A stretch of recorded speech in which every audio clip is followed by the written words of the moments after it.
¿Por qué quiero ser presidente? Fundamentalmente porque estoy convencido de que nosotros tenemos un plan quinquenal que puede resolver los principales problemas de la Argentina, particularmente de los sectores más empobrecidos, pero también un sector importante de la juventud, que efectivamente hijos de profesionales o jóvenes estudiantes universitarios profesionales no tienen una perspectiva de futuro, no se pueden comprar un departamento, no van a conseguir un laburo digno, con condiciones salariales razonables.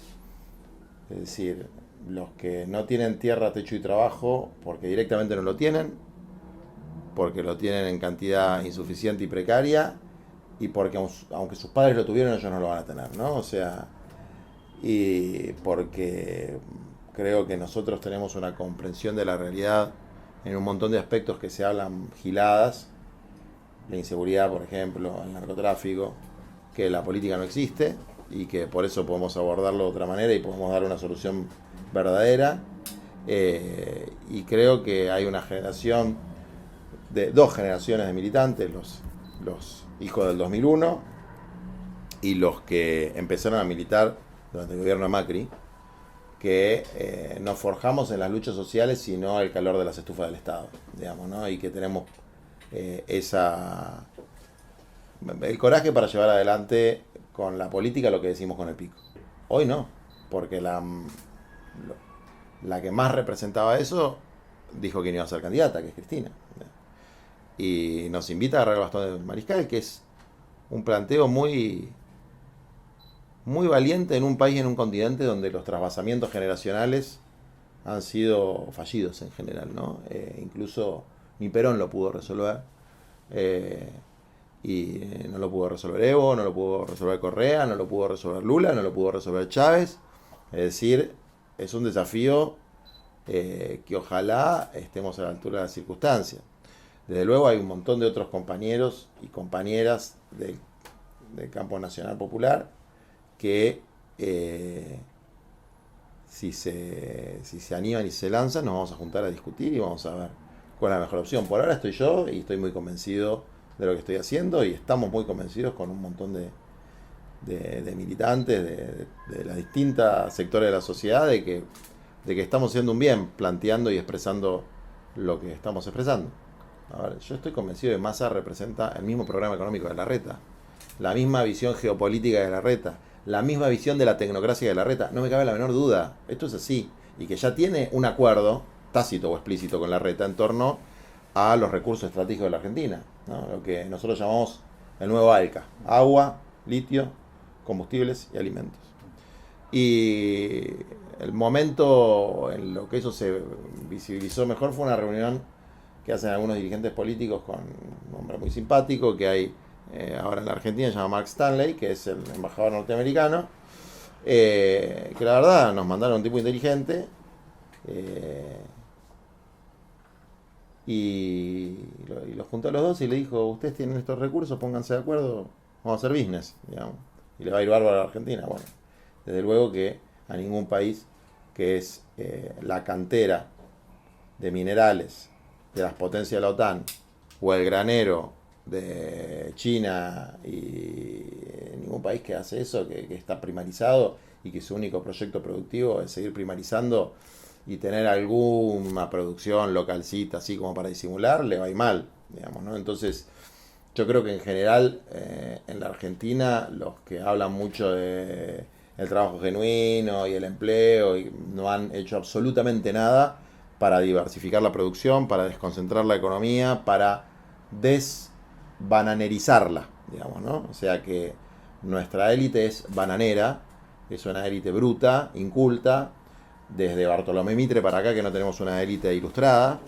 y eso también degrada al campo popular porque, como decía Adam Smith, la competencia perfecciona, ¿no? Y cuando lo que hay del otro lado, es un grupo de tipos que mal coacheados, digamos, que no tiene nivel intelectual, que no tienen rigor científico, que es pura facha, y de este lado también se degrada la cosa, ¿no? Entonces nos cuesta distinguir, lo que representa Sergio Massa de lo que queremos representar los que siempre defendimos los intereses de los trabajadores, de los humildes y una perspectiva de una Latinoamérica unida. Hay una delimitación, que es una condición necesaria pero no suficiente. Y la delimitación es que en nuestra coalición no hay cabida para los discursos deshumanizantes. Y en Juntos por el Cambio es distinto. En Juntos por el Cambio hay gente que habla del otro como si no tuviera dignidad, como si no fuera humano. Hay gente que acepta barbaridades como declarar a los mapuches un pueblo no argentino, ¿no? Que eso es como decir que los judíos son un pueblo no argentino, o como los homosexuales son una orientación de género no argentina. Lo que pasa es que como han creado un enemigo interno con los mapuches, en base a la acción de 2 o 3 personajes públicos, o uno en realidad, que no es representativo del pueblo mapuche, de esa manera juntan votos tocando una fibra muy sensible que tiene el ser humano, que es el miedo, ¿no? Entonces, hoy en el Frente de Todos podríamos decir que la característica, digamos, que puede ser compartida es que esos discursos no tienen cabida. No hay cabida para eso. Ahora, con eso obviamente no alcanza para resolver los problemas del país y no alcanza para construir una representación política, pero sí alcanza para tener una coalición.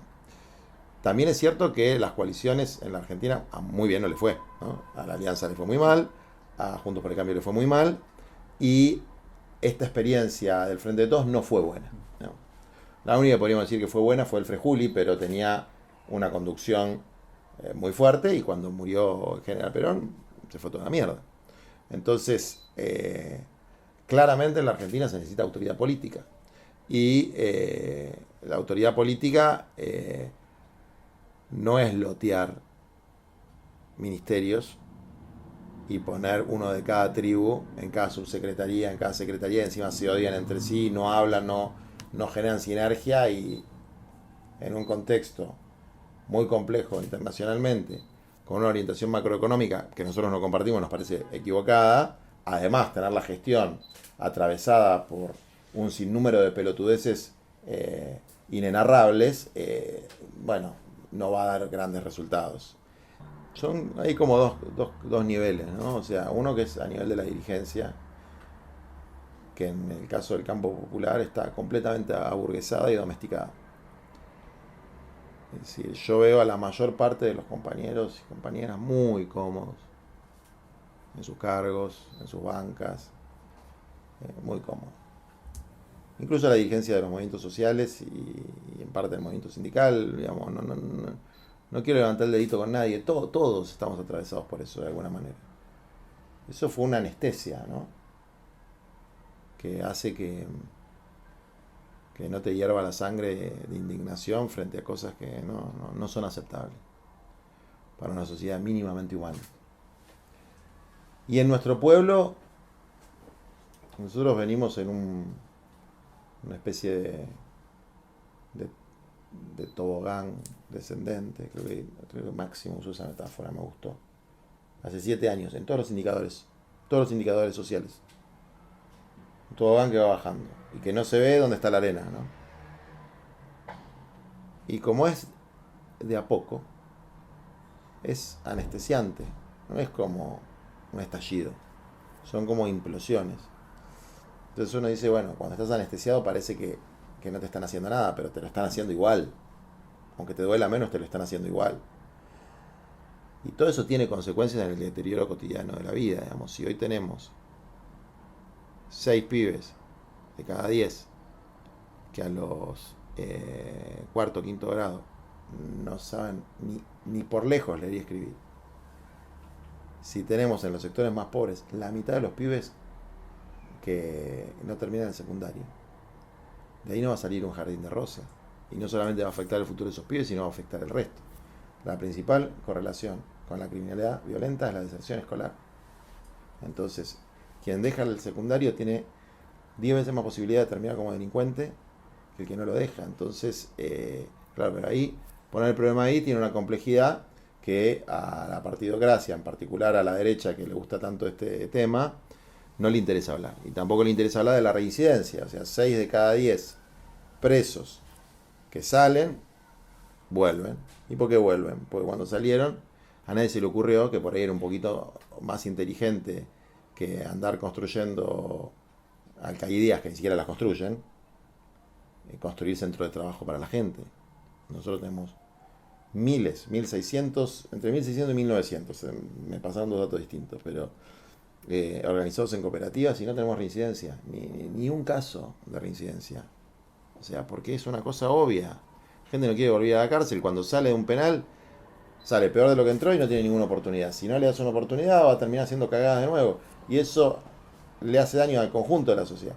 Y así te puedo dar un montón de ejemplos de pequeñas degradaciones que se van produciendo y que terminan creando una sociedad bestial donde campea el narcotráfico, porque si los malos de la película somos los que paramos la olla en los barrios populares, los que creamos trabajo donde no lo hay, donde llevamos educación donde el Estado no está, si nosotros somos los malos, nosotros somos los orcos, como dice Macri, bueno, los narcotraficantes serán los elfos en esa mitología extraña que tiene, ¿no?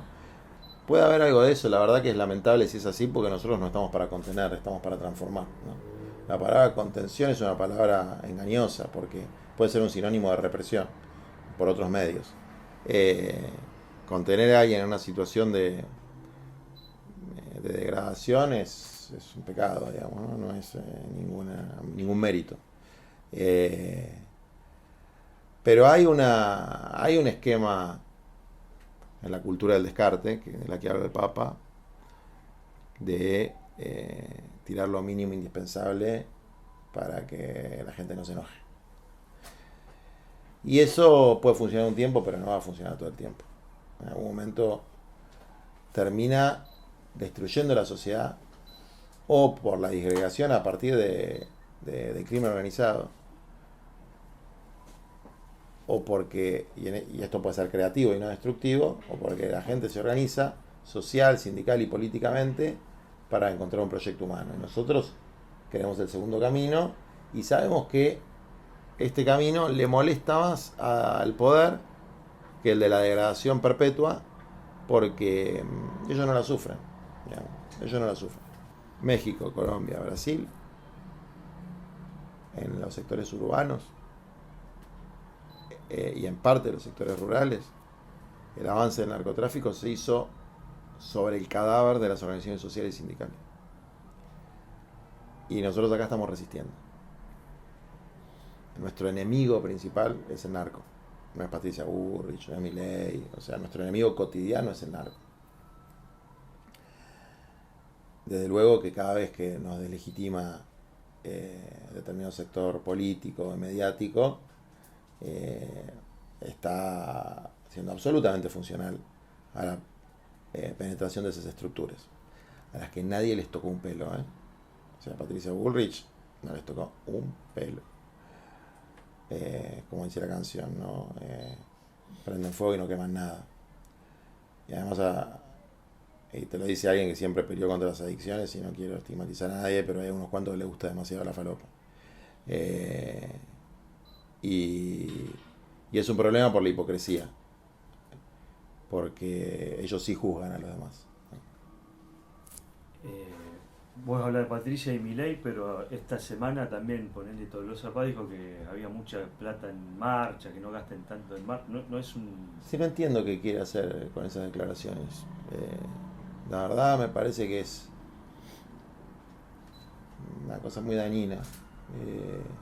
Pero bueno, a ver, hay un sector que fue tironeando la política hacia la derecha, para decirlo burdamente, y que tuvo éxito en eso. O sea, hay como una competencia entre dirigentes políticos para ver quién le pega más a los de abajo, económicamente, discursivamente, y proyectando esa aporofobia sobre la representación que existe de esos sectores, que son los movimientos sociales. Obviamente es mucho más fácil decir Grabois es el CEO de la pobreza que decir nosotros odiamos a estos negros de mierda. Pero en el fondo el problema no lo tienen conmigo, el problema lo tienen con la gente. El problema no lo tienen si la gente trabaja o no trabaja, porque nunca fueron a ver si la gente trabaja. El problema lo tienen que haya inversión pública en eso. Ese es el problema. El problema es que quieren ajustar esa inversión pública. Y ese es el programa económico que tiene Massa, ese es el programa económico que tiene Larreta, el que tiene Bullrich, Y el del Milei no lo termino de entender, pero me imagino que debe andar cerca de eso. Aunque, la verdad, sorprendentemente, por eso le va bien, es el único que dice, yo con los planes sociales no me meto. Es un eslogan choto de gente chota.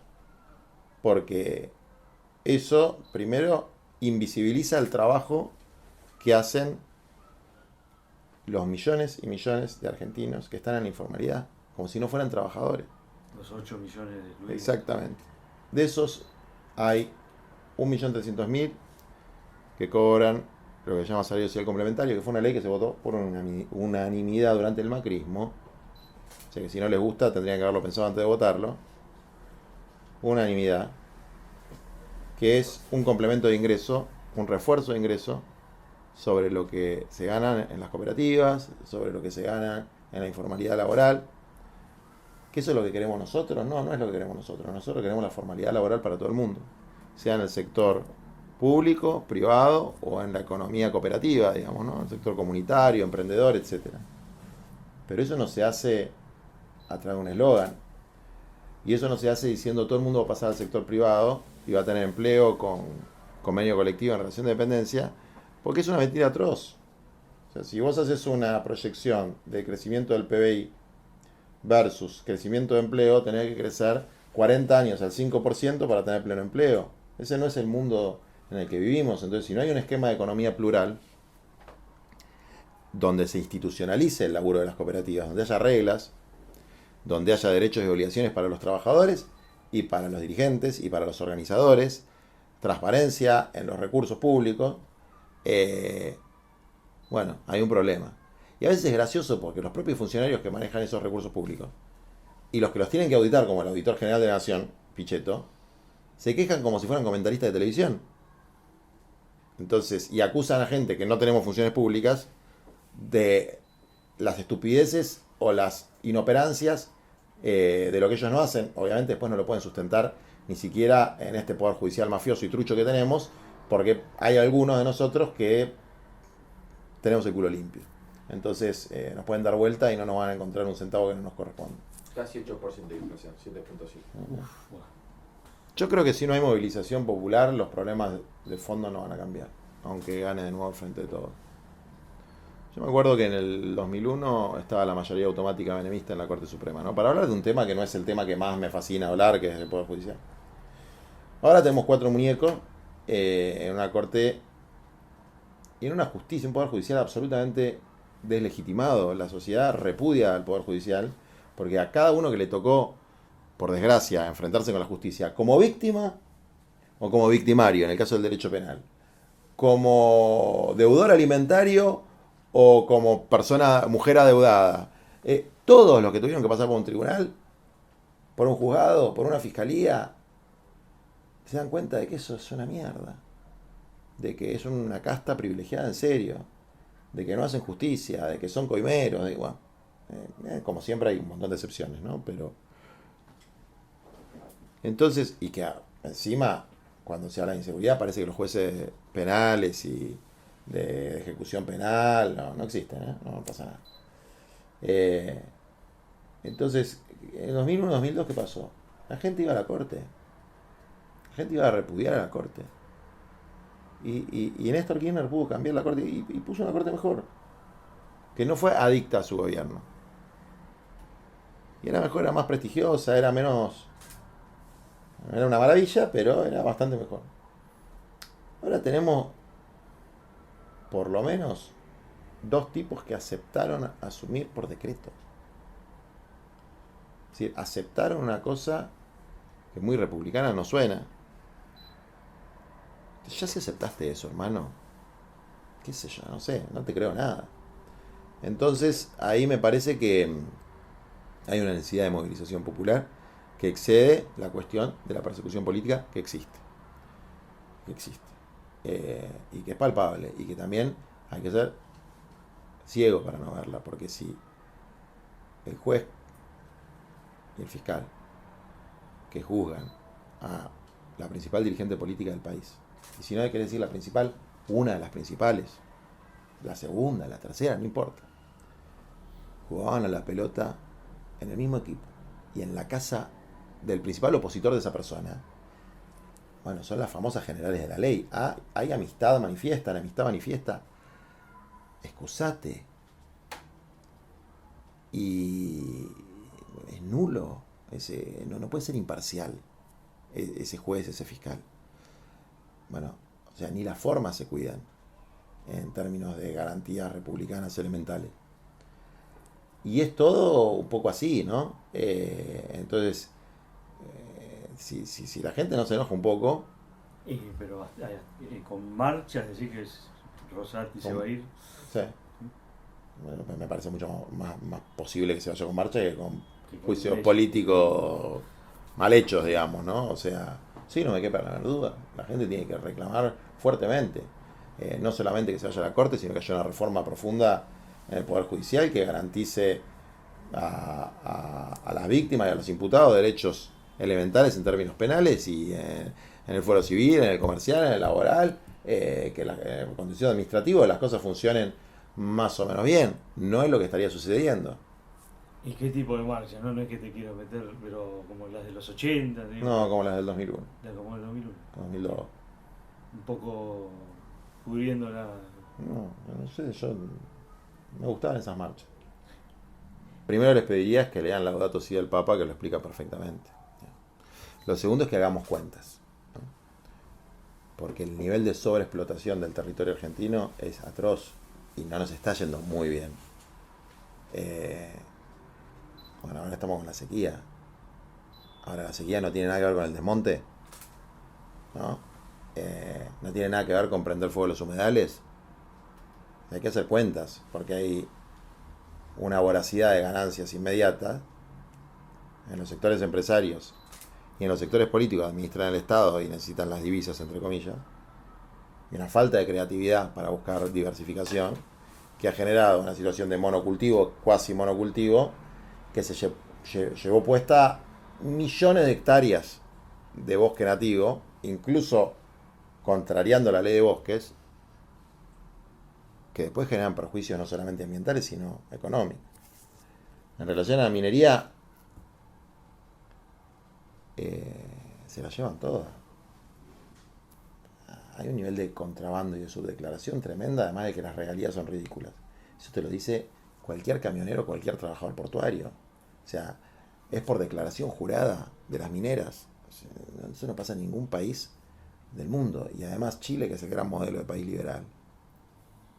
Los que explotan la minería es una empresa estatal. Entonces nosotros, digo, yo ni siquiera tanto, modelo YPF. 51% pública, 49% privada. Para el litio, para los minerales raros, para la riqueza ictícola, es decir, para los recursos estratégicos de nuestro país, modelo YPF. Y planificación para no hacer zafarranchos. Por ejemplo, te voy a dar el caso de Chubut. En Chubut se armó un gran despiole. El pueblo reaccionó como tiene que ser y logró detener una ley que aprobaba la megaminería y que iba a generar un daño ambiental muy grande. La votaron entre gallos y medianoche, se pusieron de acuerdo entre los políticos, hubo sobornos de por medio, eso salió, denuncias, hubo videos, cámaras ocultas, todo una cosa asquerosa. La votaron, la gente reaccionó fuerte y la tuvieron que derogar al otro día porque se prendía fuego Chubut. Bien por el pueblo de Chubut. Pero lo interesante es que vos decís, bueno, está bien, pero ahora no se puede desarrollar el país industrialmente. Esa ley no incluía la cuestión del uranio.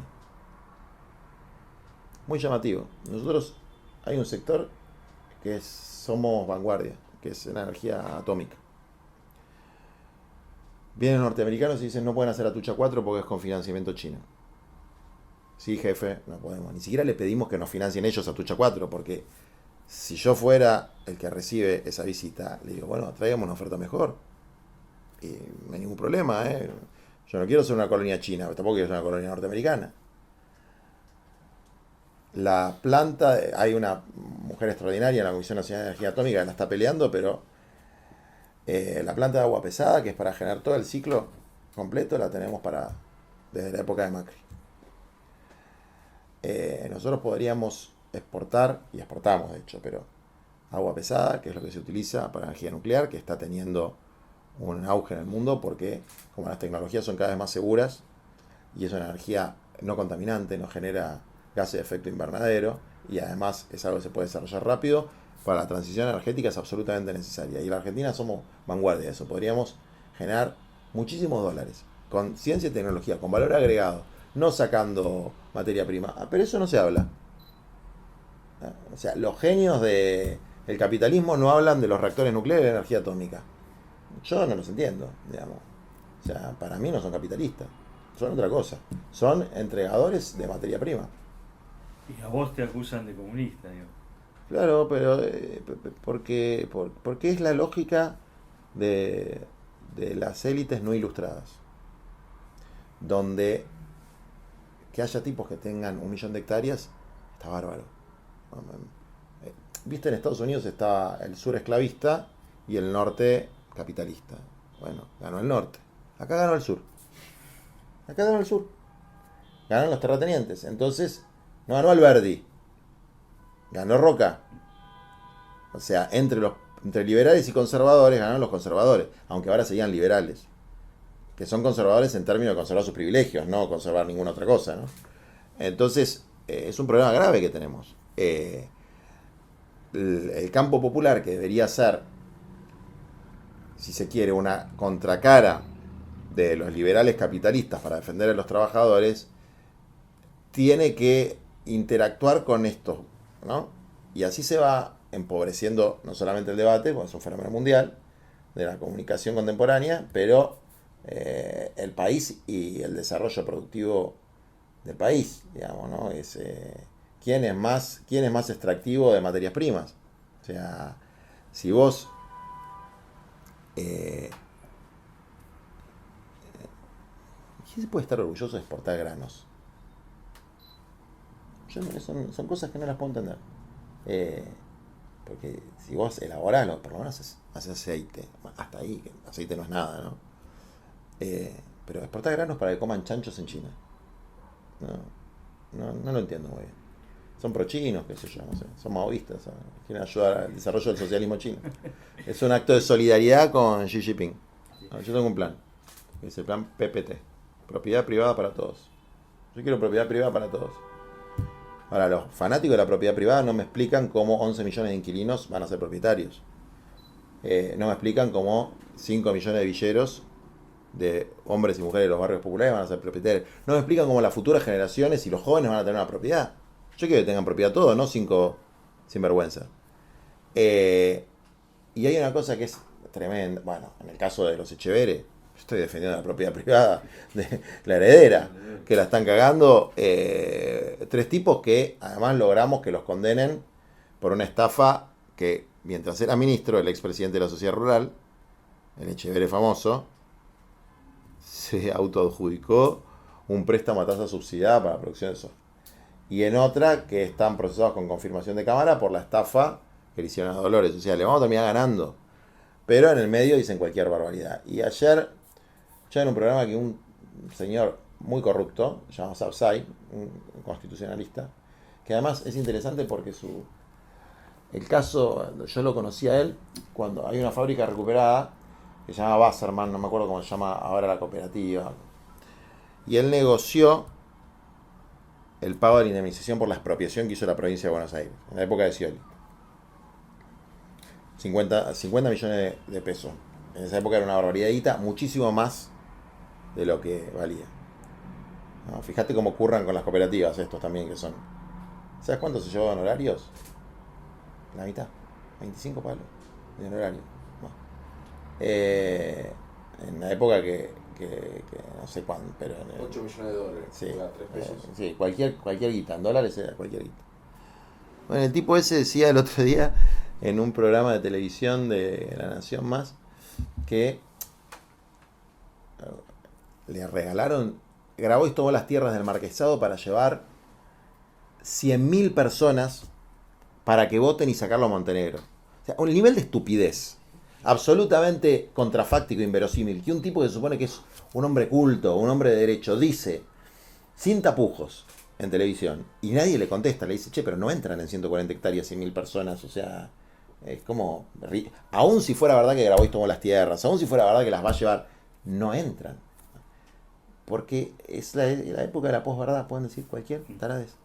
Lo de la propiedad privada es, yo quiero propiedad privada para todos.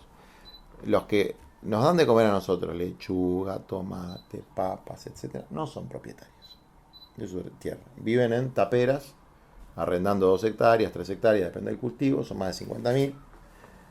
A nadie le importa demasiado. Obviamente después cuando hay 8%, 9%, 12% de inflación en las verduras, a nadie se le ocurre que aparte de los problemas que tenemos en la macro, bueno, hay una serie de avivados que le suben los alquileres a los productores hortícolas.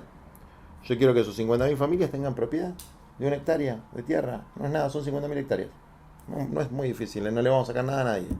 Entre las tierras fiscales y las que se pueden comprar se puede resolver. Y que haya 1 millón de familias que en un plazo de un plan quinquenal, donde hay que hacer 200.000 lotes por año, tengan un lote de 250 o 500 metros cuadrados de acuerdo a la zona con luz, agua y cloacas, y si se puede conexión de gas natural, que tampoco es hacer reactores nucleares, bastante fácil de hacer. Y hay tierra, sí, hay tierra para hacerlo. ¿Es la revolución? No, no es la revolución, pero le emancipa a un montón de gente de dejar el 40% del sueldo en alquiler y poder poner esa plata en ir construyendo su casa que le va a dejar a sus hijos. Es muy, muy de propiedad privada lo que yo planteo. Primero que yo creo que no son 100.000 viviendas, que son lo que llaman soluciones habitacionales, ¿no? Que es entre viviendas, créditos y... Pero poner que fueran 100.000 en 4 años, son 25.000 por año. Para mí es un fracaso, no es un éxito eso. Y además no creo que sean 100.000. Lo digo con tristeza, digamos, ¿no? Pero Cristina hizo 300.000 en un año. bueno, Perón hizo durante el primer plan quinquenal 500.000 viviendas cuando la población era un cuarto de lo que es ahora, un tercio de lo que es ahora. Hizo eso, eran viviendas, además de los créditos hipotecarios y todo eso. Bueno, entonces, y en relación a la ley de alquileres, es perfectible. Creo que fue muy malo, o que es muy malo, porque hay gente que está renegociando sus alquileres ahora. Decir un día que la vas a derogar por decreto y el otro día que no, porque le jodes la vida a la gente, digamos. Creo que hay un tema acá en la ciudad particularmente que... Vos fíjate, vos vas a Berlín, a París, a Estocolmo, a Viena, a cualquier ciudad, y hay un stock grande de lo que se llama alquiler social, que son viviendas de consorcios públicos o consorcios sociales. Un stock grande, me refiero al 20% de las viviendas, en París el 20%, en Berlín creo que es un poco más, en las ciudades alemanas intermedias más todavía, que son viviendas o públicas porque el Estado las compró o porque las construyó, o de consorcios sociales para la gente que es normal, digamos, ¿no? O sea, no es una estigmatización, es normal, puedes estar en una vivienda de estas características, son viviendas buenas, etc. Acá no existe, no hay una, digamos. ¿Por qué? Porque ¿cómo el Estado va a administrar viviendas para alquiler social? No, por eso es un pensamiento propio de una dirigencia bananera, donde la propiedad privada está bárbara, pero es para 3 o 4, digamos. En relación a la cantidad de viviendas sin gente que hay en una ciudad donde hay un montón de gente sin vivienda, bueno, es un escándalo. En ningún país y en ninguna ciudad de estas que miramos con tanta admiración, no hay un impuesto diferencial a la vivienda ociosa. En Argentina no hay ningún impuesto diferencial a la vivienda ociosa. Creo que Larreta lo quiso hacer. Y lo bajaron. O sea que quiso hacer algo más o menos parecido a un intendente civilizado y no retrocedió. Espero que no retroceda ahora con esto que hizo, que está bastante bien, digamos. Que es un poco como en psicología dirían matar al padre, ¿no? Bueno, es obviamente una frase de la psicología, no estoy psicoanalítica, no estoy planteando ninguna cosa rara.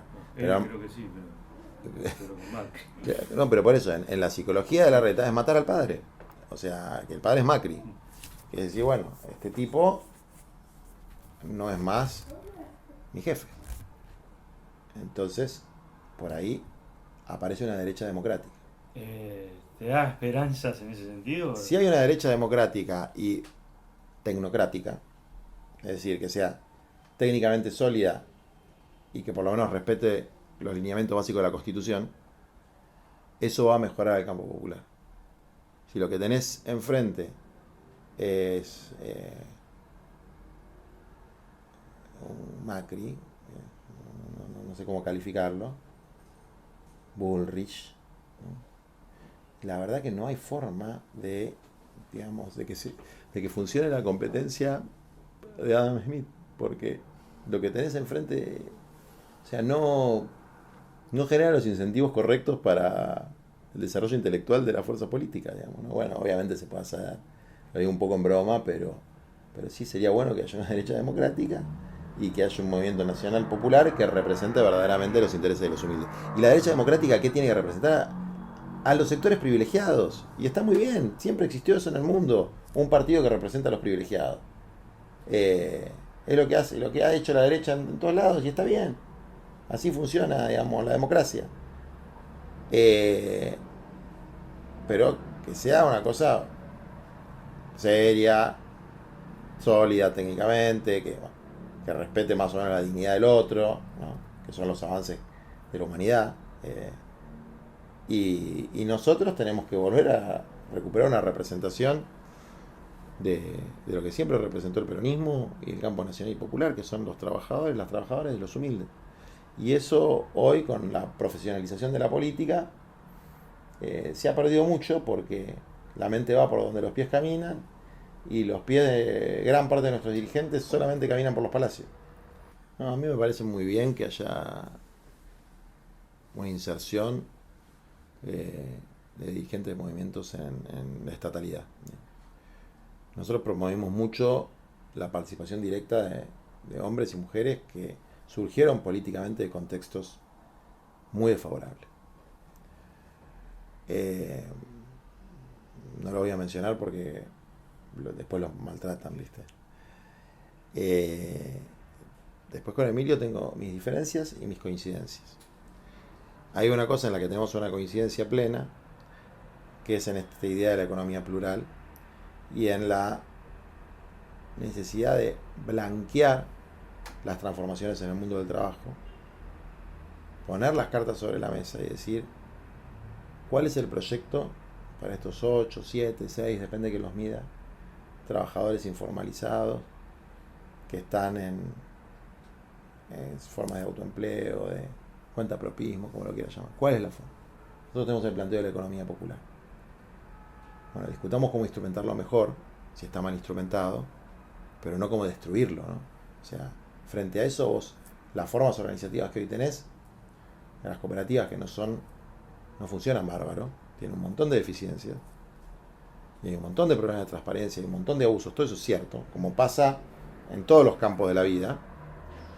Vos podés destruirlo o institucionalizarlo. Bueno, el que los quiere destruir, que me explique cómo los va a reemplazar. ¿Por qué los va a reemplazar? Porque con toda la pelea de los movimientos sociales, además de enfrentar la disgregación del tejido social en los barrios, objetivamente, quien lo quiera ver, lo puede ver, se han creado millones de puestos de trabajo que son mejores que lo que era la exclusión absoluta antes de que nosotros surgiéramos, digamos. ¿Es lo que queremos? No, no es lo que queremos. Ahora, haberle puesto el cuerpo a eso nos hace responsables, ¿no? Es que hay también una operación muy perversa, que es el que labura, el que organiza, el que se la juega por los sectores que el sistema económico excluye, es el responsable de la exclusión. No es el sistema económico, no es la economía del descarte, no, son los que lo organizan. Bueno, es como un razonamiento jodido, ¿no? Es como echarle la culpa a las pymes de que si abrís las importaciones quiebran, digamos, porque no son, que es un poco el planteo de muchos, porque no son eficientes, porque se tienen que reconvertir, que fue lo que pasó durante el menemismo, y fue lo que ahora nadie se anima a decir, pero quieren hacer, porque en las charlas particulares te dicen, digamos, si son improductivos, si no tienen capacidad productiva, y efectivamente, en términos de productividad medida únicamente como una cuestión de rentabilidad, y la industria textil argentina está un poquito protegida y además tiene un poquito en negro la confección, digamos, ¿no? Entonces vos decís, bueno, hermano, no sos Ford, no sos, ¿no?, Toyota. Ahora, no es tu culpa no serlo. Hay un orden mundial, una división internacional del trabajo que te pone en situación. Entonces veamos cómo se sale de eso. Ahora, yo no le voy a echar la culpa al tipo de que no puede tener una industria robotizada con las mejores máquinas alemanas, porque no es la culpa del tipo, el tipo hace lo que puede, digamos. A mí nunca me interesó mucho eso, cómo se estructuraba ministerialmente la cosa. Nosotros planteamos durante la pandemia de que había una vanguardia que estaba peleando contra la enfermedad, la política, los médicos, incluso los propios movimientos, y que tenía que haber una retaguardia planificando la reconstrucción. Lo que decíamos el plan Marshall criollo. Y le planteamos un esquema de 4 millones de puestos de trabajo en cooperativas. Bueno, en vez de eso se fueron creando estructuras para colocar dirigentes en el Estado. Es un mecanismo de disciplinamiento, digamos, ¿no? Entonces, nosotros tenemos una filosofía que es que si no hay programa, digamos, programa en términos de política pública, ¿no? Si no hay política pública, si no hay presupuesto, si no está claro para qué está el cargo, no lo agarres, digamos. Emilio hizo mucho, digamos, ¿no? Dentro de lo que pudo, hizo mucho. Y después, bueno, después hay cosas que son así, digamos, ¿no? O sea, vos, no sé si te acordás que hubo acá una mesa contra el hambre.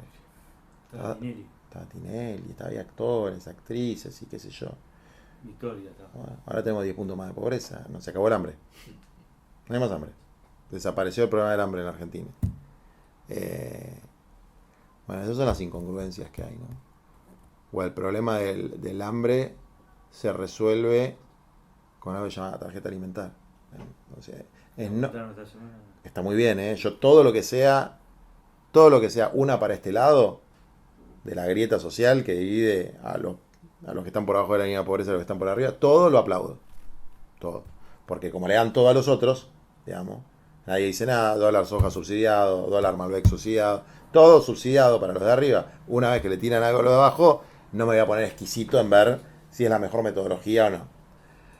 Pero no es una política de transferencia de ingresos. No resuelve el problema de la malnutrición, ni de la desnutrición, ni de los pibes que se siguen muriendo, sobre todo en el norte, por falta de agua potable, por falta de alimentación adecuada, etc. No lo resuelve. ¿Es bueno? Sí, es bueno. Resuelve el problema que dice resolver, no resuelve el problema que dice resolver. Yo creo que hizo lo que pudo. No es el gobierno que nosotros hubiésemos querido. No creo que sea una mala persona. No creo que lo haya hecho. O sea, creo que se cometió errores. Que tuvo aciertos también. Pero que el panorama no. Los resultados no son buenos. Eso es lo que creo yo. Creo que hay una responsabilidad colectiva de la coalición también, donde él, desde luego, es el principal responsable, pues es el presidente. Y creo que ahora tiene la posibilidad de ordenar la estrategia electoral y no llevarnos a una catastrófica derrota. Y eso implica, desde luego que implica para mí, que él tiene que ponerse por encima de eso, y eso implica lo que hizo Cristina, que es decir, yo no voy a ser candidato. Ponerse por encima y ordenar una primaria donde ningún candidato sintetiza al conjunto. No hay síntesis posible. O sea, esto se rompe por derecha, por izquierda, por kirchnerismo, por antikirchnerismo, pero se rompe si no hay una primaria civilizada, organizada correctamente, que sea una primaria de programa político y no una primaria de rosca. Es decir, que no me pongas a dos tipos que son exactamente iguales porque uno tiene el apoyo de tales grupos y el otro de tales grupos para ver quién pone sus diputados, digamos. Sea una primaria vinculada a propuestas donde hay diferencias grandes, digamos. Por ejemplo, nosotros planteamos que día 1 lo que hay que hacer es cancelar el programa actual con el Fondo Monetario Internacional. Cancelarlo, decir, hola, cancelamos el programa. No sé, eso no es default porque en el fondo no existe el default, pero es decir, este programa que se firmó no se puede cumplir.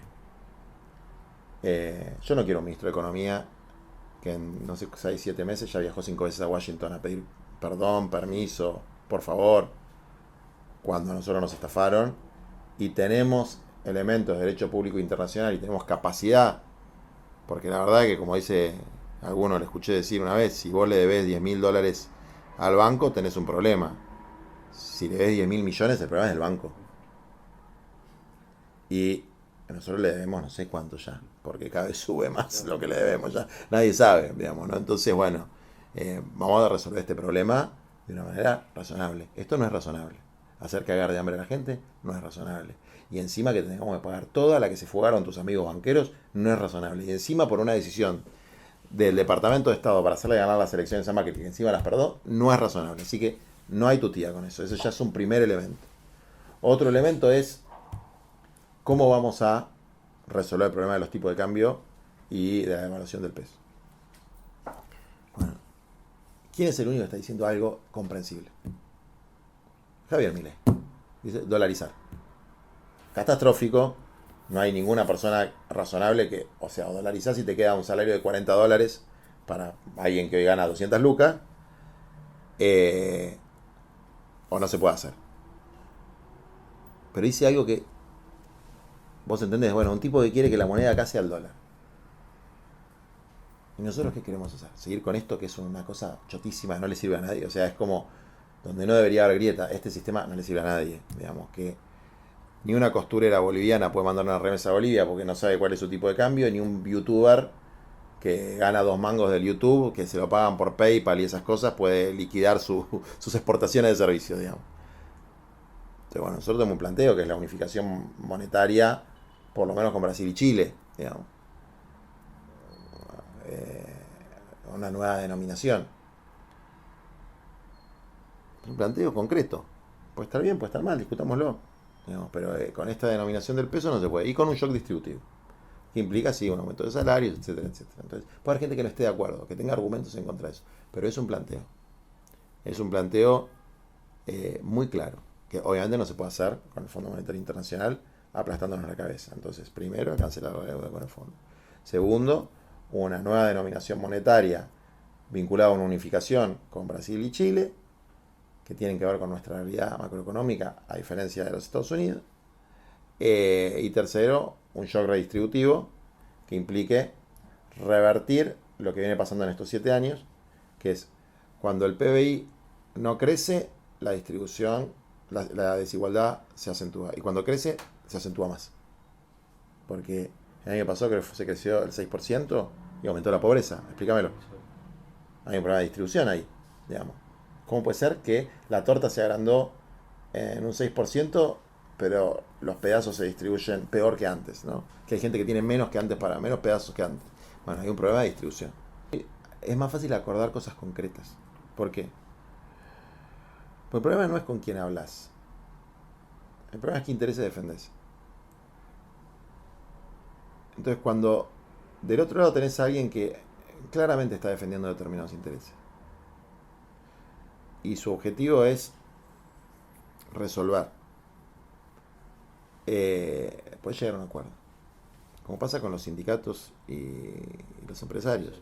Vamos a suponer un sindicato dirigido por gente honesta, proba, que defiende a los trabajadores. Y una cámara empresaria. ¿Viste alguna vez que termina los tiros eso? Una paritaria nunca termina los tiros. Porque está claro cuáles son los intereses que se representan. En cambio, cuando empieza a entrar en ese gris, ¿no? Entonces vos planteás, bueno, hay que resolver el problema de una cooperativa de cartoneros en San Vicente. Bueno. Entonces, no es un problema entre alguien que le importa un huevo y alguien que le importa. Es un problema entre alguien que quiere poner a su gente, porque el secretario de no sé qué, si es de la Cámpora, si es del intendente, si es de Levita, si es de Grabois. Entonces, no resolvés el problema de los cartoneros porque estás discutiendo otra cosa. No estás discutiendo intereses concretos de gente concreta. Los problemas se resuelven cuando se discute la realidad concreta de la vida, de la gente, de los barrios. Por eso fue, no quien lo capitaliza, digamos, políticamente. Y hay un montón de cosas que nosotros hicimos y hacemos y que bueno, ahora estoy por esta cosa de la política partidaria hace poquito, pero siempre planteamos, esto no es capital político, esto son transformaciones para la gente. O sea, nosotros tenemos como una regla que es ningún dirigente político afín al Frente Patria Grande, como puede ser, en este caso ahora yo, ¿no? Pero Itay, Fede Fagioli, Ofelia, Nati Saracho, Lucía Club, son los compañeros más conocidos. Ninguno pudiera sacarse una fotito con los compañeros de las cooperativas haciendo politiquería barata con eso. Ninguno. O sea, hagan política con propuesta y si van ahí, el que habla es el compañero de la cooperativa y ustedes escuchan, digamos. Y yo trato de hacer lo mismo. La única que tiene un poco la excepción son Nati y Fede, porque vienen de eso, es su identidad, ¿no? Nati fue cartonera toda la vida, entonces obviamente tiene que hablar de su historia, y Fede es un pibe que organizó de un asentamiento, un barrio muy lindo, que es el barrio Pueblo Unido de Almirante Brown. Entonces, obviamente, pero eso de usar a los humildes de escenografía es lo que genera en el campo popular rivalidades ridículas que hace que no se resuelvan los problemas. En cambio, a los macristas, a muchos, no les interesa tener una foto ahí. A los macristas ya no son más, pero a los larretistas, vamos a decir. A los ex macristas. Y entonces resultaba más fácil ponerse de acuerdo. Y bueno, no hay ninguna foto, se hace esta hora. Pero eso no me lo preguntes a mí, preguntes a Pitu Salvatierra, que es, o fue de la Cámpora, no sé, o sea que. Y en otras provincias pasa lo mismo, digamos. Pero bueno, yo lo que aprendí, gracias a los 4 años de Macri, es que aunque exista este problema de la dificultad de acordar con los compañeros del campo popular, hay una diferencia sideral para el pueblo entre un gobierno macrista y un gobierno de una orientación política vinculada al movimiento nacional, digamos. Y por eso hay una delimitación que es importante, y es la delimitación que hoy existe entre Frente de Todos y Juntos por el Cambio, que es el respeto a la dignidad del otro, digamos, ¿no? Dentro de eso sí hay proyectos diferenciados, sí hay trayectorias diferenciadas y militancias diferenciadas que, por lo menos en este momento histórico, no sintetiza ninguno de los dirigentes que hoy parecieran ser los posibles candidatos. La Cámpora es una organización muy grande, digamos, ¿no? Pero entonces, fue IPF, Aerolíneas. Mirá, yo conozco gente que está en YPF y en Aerolíneas que son militantes extraordinarios. Y habrá otros que no. No se puede generalizar en una organización. O sea, no se puede calificar al todo por la parte, ni a la parte por el todo. Entonces, en la Cámpora hay un montón de militantes recontra valiosos y dirigentes recontra valiosos, y otros que a mí no me gustan tanto, digamos. Como los hay en todos los movimientos y organizaciones políticas y sociales. Creo que uno de los Guado, que es un hombre de la política institucional, por lo menos desde el 2006, 2007, yo lo conocí en el 2001 a Guado, cuando lo metieron preso el mismo día que a mí, en Plaza de Mayo. Guado, con el que es un hermano para mí, que tengo muchas diferencias y otras muchas coincidencias, es un posible recambio generacional. Axel es un posible recambio generacional. Y los dos son o de la Cámpora, o vinculados a la Cámpora, o de lo que en el sentido común es la Cámpora. Te puedo nombrar 30. No los quiero nombrar porque después sale, los otros se ponen celosos. Máximo es un tipazo. No, tiene una capacidad de análisis extraordinaria. Después yo puedo estar de acuerdo o no estoy de acuerdo con algunas tácticas o estrategias que él define. Pero es un tipo, es buena persona, cosa que es raro en la política. Y tiene planteos que son muy críticos desde el punto de vista ideológico al establishment, digamos, ¿no? Después hay cosas y trayectorias, historias de vida que te van diferenciando, y por eso nosotros no somos de la Cámpora. Pero no es porque sean malos o aburguesados. Algunos lo serán y otros no. Después hay una cosa que es muy particular nuestra, por ahí por nuestro origen social y por el caso mío y qué sé yo, que es que nosotros ponemos mucho énfasis en la simplicidad de vida de los dirigentes. Eso no te hace mejor ni peor que nadie. O sea, utilizar eso como una especie de atril moral para descalificar a los otros es de forro, y además anula todo lo que haces. pero sí creemos que es un buen antídoto contra algunas desviaciones en la vida pública y privada, en un mundo donde el consumismo es un paradigma para el conjunto de la sociedad.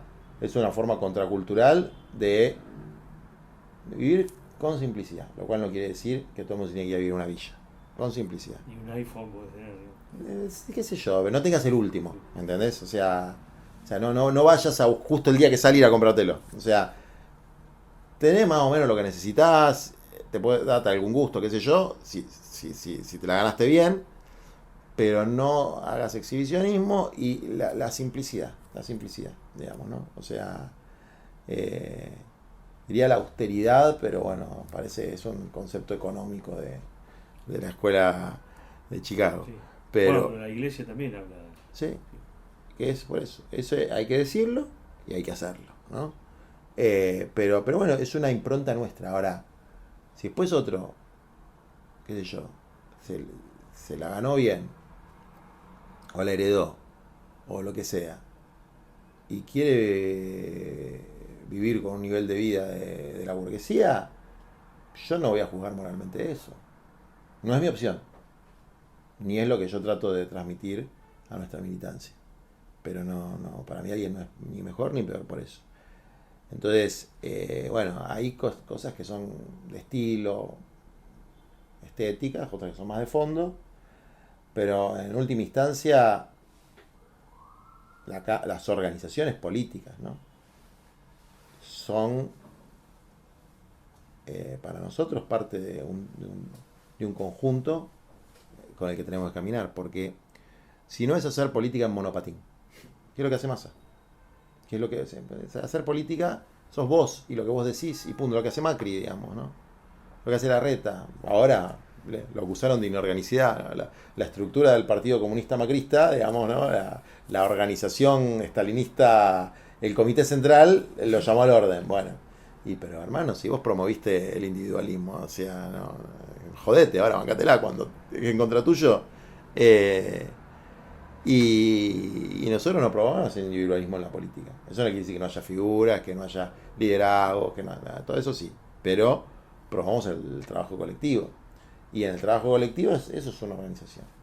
Y a veces es mucho más fácil y menos fatigoso militar como a uno se le canta las guindas, que militar tratando de mantener y expresar un conjunto de personas. ¿Qué es lo que tratamos de hacer nosotros? Lo mismo que trata de hacer la cámpora. Digamos, por eso tienen internas. ¿Por qué tienen internas? Porque hay organización. Si no, no habría internas. Todo el mundo diría lo que dice Máximo, A, B, C y punto, se acabó. Y así pasa en el movimiento Evita, y así pasa en Descamisados, y así pasa te puedo nombrar todas las organizaciones, y en todas pasan cosas similares porque hay organización y hay proceso colectivo. ¿Falta orientación? Sí, falta orientación. Hay una orfandad de orientación, sobre todo a nivel de la conducción táctica. ¿Hay que reconstruir eso? Sí, hay que reconstruirlo. ¿Lo va a poder resolver un solo compañero, una sola compañía? No. Tendrá que ser un proceso colectivo donde efectivamente algunos que tuvieron mucho poder por ahí tendrán que bajar un poco el copete y construir un esquema un poquito más horizontal. No digo la horizontalidad zapatista, pero un poquito más horizontal en términos de la discusión política. Y si no, vamos a terminar en una situación donde el campo popular va a terminar con un liderazgo de las características de los liberales, como Sergio Massa. Digamos, y yo eso lo voy a combatir.